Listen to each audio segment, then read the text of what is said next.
Addictive leadership, Parsha Tissa. What happens when a great leader dies? Can his followers cope? How does his community adjust? Perhaps the greatest test of leadership is the transition after the leader leaves. Are they ready to receive a new leader? And in Parsha Tissa, we get a glimpse of a leadership transition gone awry. Moshe goes up on Mount Sinai to receive the Luchot, to receive the tablets with the 10 Commandments. And then Moshe is missing. He's presumed dead. And immediately the community comes together and decides that in Moshe's absence that they are going to make a golden calf, that they're going to make an Egel HaZahav.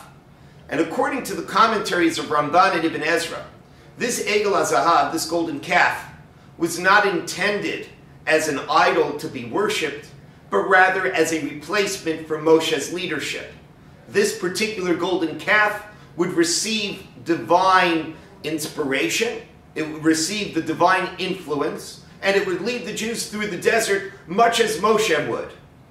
And of course, this interpretation of Ramban and Ibn Ezra, in which the golden calf is a replacement for Moshe Rabbeinu, in which it's meant to receive the divine influence, provokes a very powerful question. Why is it that the Jews are not content in Moshe's absence to appoint another flesh and blood leader? Why is it that the Jews need to go and receive a semi-godly, almost angelic figure to lead them through the desert?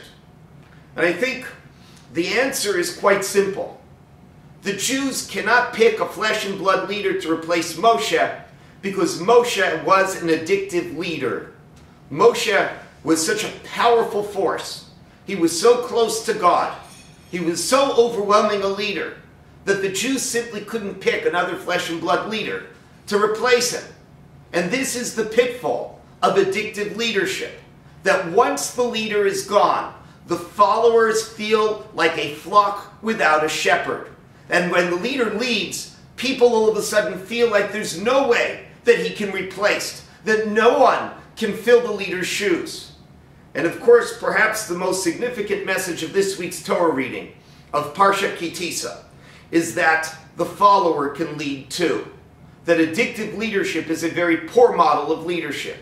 That Moshe's leadership, even though it was wonderful and it was exceptional, had one weakness. Moshe was too great of a leader. Moshe was such a strong leader that his followers didn't know what to do without him.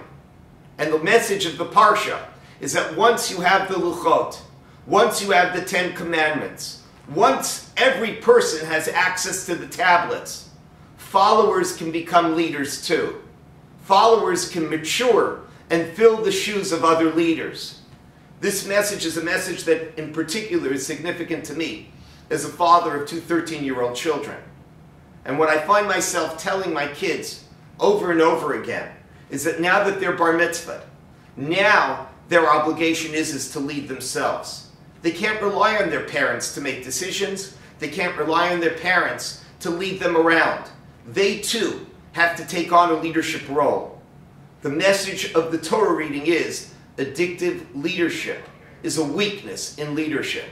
Every leader must prepare for the transition of the time after he leaves. And indeed, every parent has to prepare for the transition of making his own children into leaders and not be an addictive leader himself.